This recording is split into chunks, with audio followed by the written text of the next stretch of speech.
Hello students, welcome to Chaturvedi classes. हम लोग पढ़ेंगे हमारे क्लास 10th का चैप्टर पॉलिनोमियल, जो आपकी एनसीईआरटी और एमपी बोर्ड की बुक का चैप्टर 2 है। आज हम लोग डिस्कस करने जा रहे हैं वो आपकी एक्सरसाइज 2.2 के क्वेश्चन नंबर 1 का 5th पार्ट है। क्वेश्चन नंबर 2 के 5th पार्ट में क्या गिवन है पहले हम देख लें। Find the zeros of the following quadratic polynomial and verify the relationship between the zeros and the coefficients. हमको सबसे पहले क्या करना होता है कि जो क्वाड्रेटिक पॉलिनोमियल गिवन है, जैसे यहाँ पे t² - 15 गिवन है, तो हमको उसके क्या करने पड़ेंगे, पहले ज़ीरोज़ फाइंड करने पड़ेंगे। जब ज़ीरोज़ फाइंड हो जाएंगे उसके बाद में हम उसका कोफिशिएंट के साथ में रिलेशन देखेंगे। तो हम सबसे पहले क्या करते हैं बेटा, ऐसे किसी भी क्वेश्चन में ये देख लेते हैं कि हमारी पॉलिनोमियल क्या है। तो पॉलिनोमियल यहाँ पर किस वेरिएबल में है, t में है, तो हम यहाँ लिख देंगे पॉलिनोमियल ऑफ t। ये अपने पास में गिवन है t² - 15। अब जैसा कि आपको मालूम है, ज़ीरोज़ फाइंड करने के लिए पॉलिनोमियल को फैक्टराइज करना पड़ता है। अब इस पॉलिनोमियल को अगर मैं फैक्टराइज करना चाहूँ तो मेरे को सबसे पहले मन में सारे के सारे कॉन्सेप्ट लाने पड़ेंगे। पहले मैं क्या देखूँ कि ये मेरी पॉलिनोमियल कैसी है, ट्राइनोमियल है, यानी नंबर ऑफ टर्म्स क्या 3 है मेरे पास में, नहीं है। तो अगर 3 टर्म्स होंगी तो आप लोग क्या करते हो, आइडेंटिटी यूज़ करते हो या स्प्लिटिंग द मिडिल टर्म।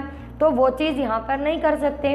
अब आप क्या सोचोगे नेक्स्ट स्टेप, अगर आपने प्रीवियस क्वेश्चन किया है मेरे साथ में कि क्या यहाँ पे कॉमन ले लें, तो कॉमन भी नहीं आएगा। तो नंबर ऑफ टर्म्स 2 होती हैं, तो उस केस में हम केवल एक आइडेंटिटी यूज़ कर सकते हैं जो होती है a² - b² की। तो a² - b² हमारा किसके इक्वल होता है, a - b, a+b होता है ना बेटा। तो यहाँ पर भी हमने देखा कि ये जो हमारी बाइनोमियल है, इसमें दोनों टर्म्स के बीच में नेगेटिव साइन भी है और इसको हम a² - b² के फॉर्म में लिख सकते हैं। तो इसलिए इसको फैक्टराइज करने के लिए हम यूज़ क्या करेंगे, a - b, a+b। अब किस तरह से करेंगे उसको ज़रा ध्यान दे लो बेटा।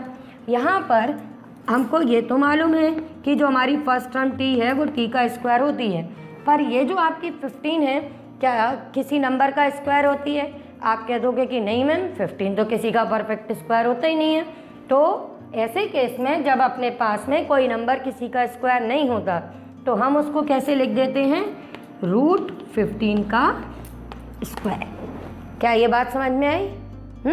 अगर इसको इस फॉर्म में चेंज करेंगे तो भी आंसर क्या आएगा बेटा आपका 15। तो ये अब हमारा a² - b² फॉर्म में आ गया। इसको आप लिख दो t - √15 और ये लिख दो t + √15। क्लियर हो गया बेटा? बस अब ये हमारे पास में फैक्टर आ गए। आगे का काम तो आपको अच्छे से आता ही है ना। इसके बाद में फॉर ज़ीरोज़ हम क्या कर देते हैं, हमारी गिवन पॉलिनोमियल को 0 के इक्वल लिख देते हैं। फैक्टर्स जो हमने फाइंड किए हैं इनका पॉलिनोमियल को इसी फॉर्म में आगे इक्वल में 0 लिख दो। अब दो चीज़ों का प्रोडक्ट 0 हो रहा है तो इनको आप वापस 0 लिख दो।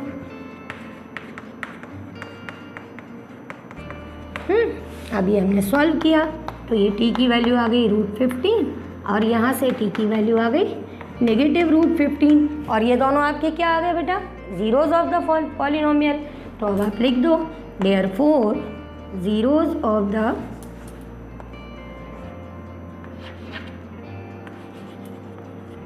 गिवन पॉलिनोमियल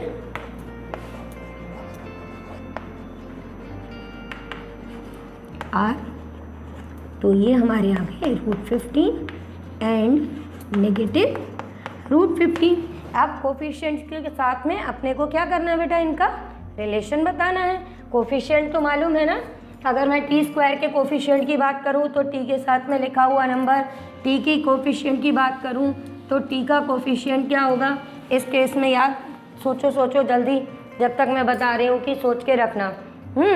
तो अब हमने सबसे पहले क्या करना है, वेरिफिकेशन। अपना वेरिफिकेशन के लिए हम क्या करते हैं, सबसे पहले अपना निकाल लेते हैं बेटा सम ऑफ द ज़ीरोज़। तो सम ऑफ द ज़ीरोज़ निकालेंगे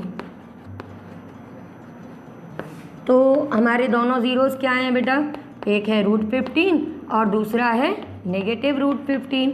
अब हम इनको ऐड करें तो आपको पता चल गया होगा कि हम जब ऐड करेंगे तो आंसर क्या मिल गया, 0। अब सम ऑफ द ज़ीरोज़ किसके इक्वल किया जाता है, नेगेटिव कोफिशिएंट ऑफ, अब यहाँ पर टी में इक्वेशन है तो coefficient of T divided by coefficient of T square. Quadratic polynomial है तो डिनोमिनेटर में हमेशा अपनी जो वेरिएबल है उसकी हाईएस्ट ऑर्डर की टर्म यानी कि पार्ट 2 से ही डिवाइड करोगे। अब अभी मैंने तुम लोगों को बोला था ना टी का कोफिशिएंट क्या लिखोगे, सोच के रखा। देखो इस वाली पॉलिनोमियल में टी अपने पास में नहीं है और जब कोई वेरिएबल अपने पास में नहीं होता तो उसका कोफिशिएंट क्या हो जाता है, 0। तो यहाँ पर कोफिशिएंट ऑफ टी हम क्या लिख देंगे, 0। तो -0 डिवाइडेड बाय टी स्क्वायर का कोफिशिएंट 1, बट आंसर क्या आ गया, 0। तो ये चीज़ किसके इक्वल आ गई बेटा, ये आ गई आपकी सम ऑफ द ज़ीरोज़ के इक्वल। ठीक है, तो वेरिफिकेशन का पार्ट 1 कंप्लीट हो गया कि सम ऑफ द ज़ीरोज़ किसके इक्वल होते हैं, negative coefficient of the variable divided by coefficient of the variable square.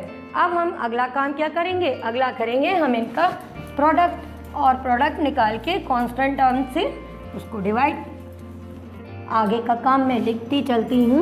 अब हम निकालेंगे प्रोडक्ट ऑफ द ज़ीरोज़।